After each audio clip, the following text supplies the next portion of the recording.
اندر بھی لڑائی اور باہر بھی لڑائی، باقلم محترم جاوید چودھری۔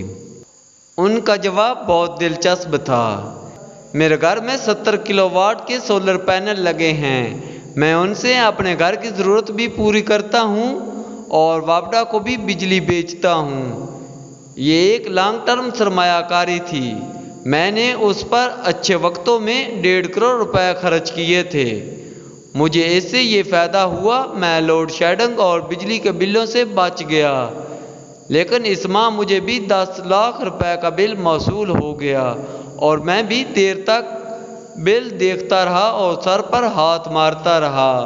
یہ بات مجھے ایک کھرب پتی بزنس مین نے بتائی، یہ اس وقت وفاقی کابینہ کا حصہ بھی ہیں۔ میں نے جواب میں انہیں اپنی کہانی سنائی۔ ہمیں گھر کے لیے 10 کلو واٹ بجلی چاہیے تھی، ہم نے 1.5 سال قبل 20 کلو واٹ کا سسٹم لگایا، 10 کلو واٹ خود استعمال کر لیتے ہیں اور 10 کلو واٹ واپڈا کو دے دیتے ہیں۔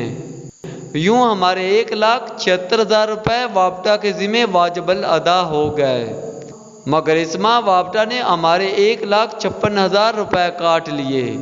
کیوں؟ مجھے سمجھ نہیں آئی۔ میں واپڈا سے بجلی نہیں خرید رہا، میں انہیں بیچ رہا ہوں۔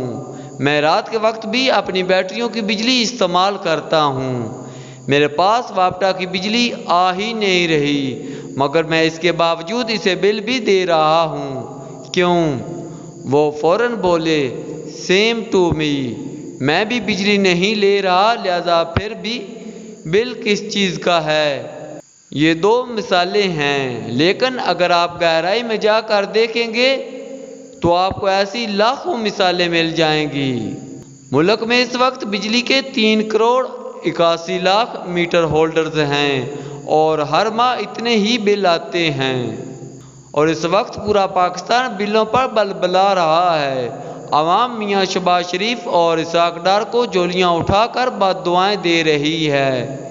یہ درست ہے، آج کی صورتحال کے زیادہ ذمہ دار خان صاحب ہیں، مگر پی ڈی ایم کی 16 ماہ کی حکومت نے عمران خان کی گھنٹی اتار کر اپنے گلے میں باندھ لی، لہذا یہ آج کسی کو شکل دکھانے کے قابل نہیں رہے۔ ان حالات میں اگر میاں نواز شریف واپس آتے ہیں تو انہیں خوفناک سیاسی مخالفت کا سامنا کرنا پڑے گا۔ یہ عوام سے ووٹ نہیں مانگ سکیں گے، یہ عوام میں نہیں نکل سکیں گے۔ اب سوال یہ ہے، اس صورتحال کا ذمہ دار کون ہے؟ اس کے 4 بڑے ذمہ دار ہیں۔ پہلے ذمہ دار جنرل پرویز مشرف اور شوکت عزیز ہیں۔ ان کے زمانے میں پاکستان میں دھڑا دھڑ ڈالر آئے تھے، جن سے عوام کا لیونگ سٹینڈرڈ بلند ہو گیا تھا۔ شوکت عزیز نے اے سی، ایل سی ڈی اور کار فنانسنگ آسان کر دی، ملک میں پرائیویٹ ٹیلی ویژن اور چینلز بھی بنے اور موبائل فون کا انقلاب آ گیا۔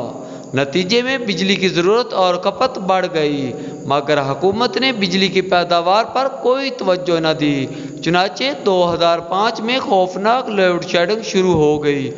18 گھنٹے بجلی نہیں آتی تھی۔ پیپلز پارٹی کا دور آیا تو لوڈ شیڈنگ کا ملبہ ان پر گر گیا۔ یہ اس صورتحال کے لیے تیار نہیں تھے، چنانچہ انہوں نے دھڑا دھڑ فرنس آئل کے رینٹل پلانٹس لینا شروع کر دیے۔ یہ پلانٹس انتہائی مہنگے تھے، ان کے نتیجے میں بجلی بھی مہنگی ہو گئی اور لوڈ شیڈنگ بھی بڑھتی گئی۔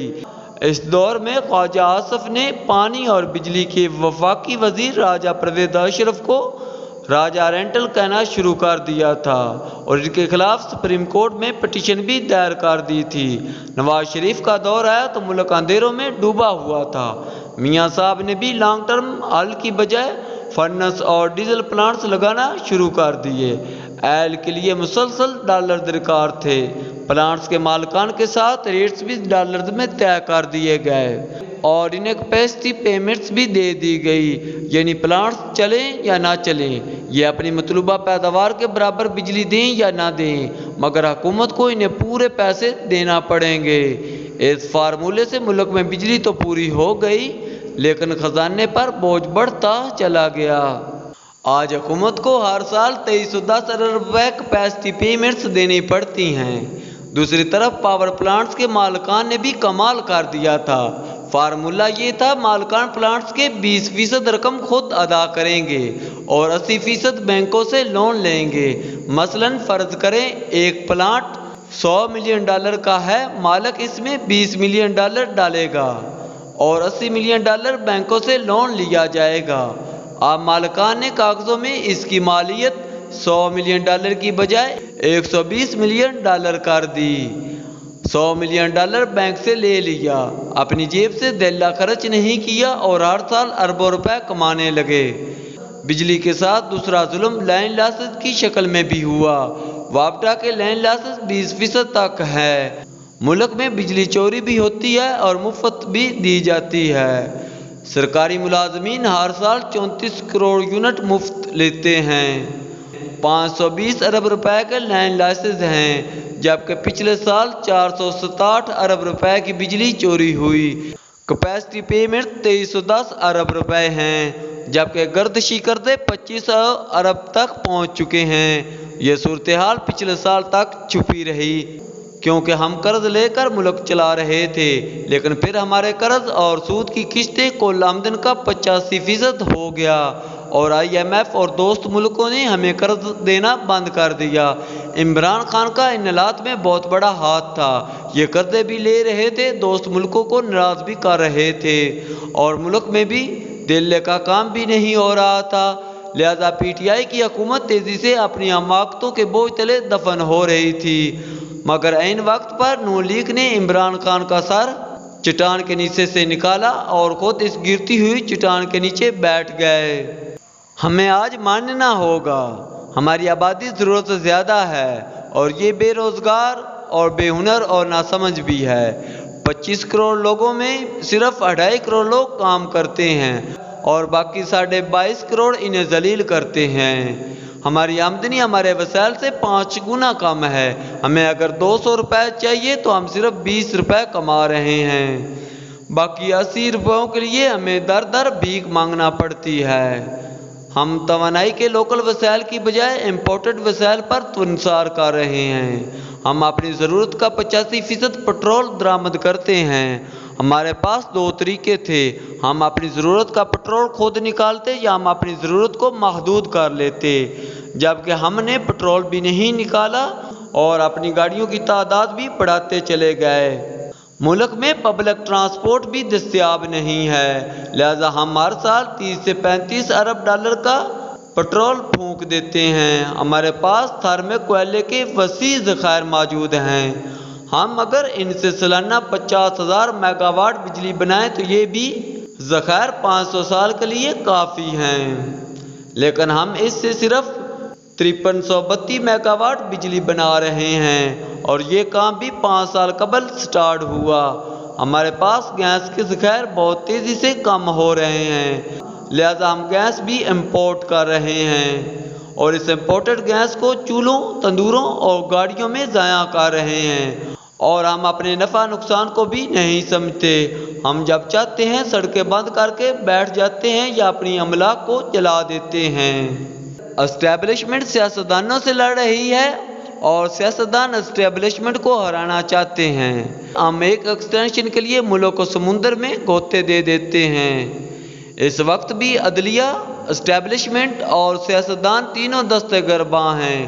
کسی کو یہ احساس تک نہیں، اگر عوام سڑکوں پر آ گئے، ڈالر 500 روپے کا ہو گیا یا بجلی گیس اور پٹرول مہنگا ہو گیا یا ملک ڈیفالٹ کر گیا تو کیا ہوگا؟ 25 کروڑ لوگوں کے لیے خوراک، ادویات اور بجلی کا بندوبست کیسے ہوگا؟ لہذا ملک آپریشن ٹیبل پر آخری سانسیں لے رہا ہے، جبکہ ہم اٹک جیل کا دروازہ تھام کر کھڑے ہیں۔ بھائی خدا خوفی کریں، اگر خان بے گناہ ہے تو اسے رہا ہونے دیں اور اگر یہ مجرم ہے تو پھر اسے ایک ہی بار سزا دیں۔ اس پر پابندی لگائیں اور ملک پر توجہ دیں، مگر یہ کھیل ختم ہونا چاہیے۔ ہمارے پاس بہرحال زیادہ وقت نہیں ہے، ہمیں فوری طور پر پولیٹیکل ڈائیلاگ کرنا ہوگا اور اس میں عمران خان کو بھی شامل کرنا ہوگا۔ ملک کے لیے ایک ہی بار لانگ ٹرم اور شارٹ ٹرم پالیسیاں بنانی ہیں تاکہ ہمیں یہ بھی معلوم ہو ہم نے جانا کہاں ہے، اور آپ مہربانی کر کے بھارت کے ساتھ بھی ڈائیلاگ کریں اور ایک ہی بار یہ سرحد بھی کھول دیں۔ ہم ہمسایوں کے ساتھ بھی لڑ کر زیادہ دیر تک سروائیو نہیں کر سکیں گے۔ دنیا میں کون سا ایسا ملک ہے جس میں اندر بھی لڑائی چل رہی ہے اور باہر بھی، اور اس نے ترقی کر لی ہو؟ لہذا ہمیں عقل کو ہاتھ مارنا ہوگا، ورنہ ہم عقل اور ہاتھ دونوں سے محروم ہو جائیں گے۔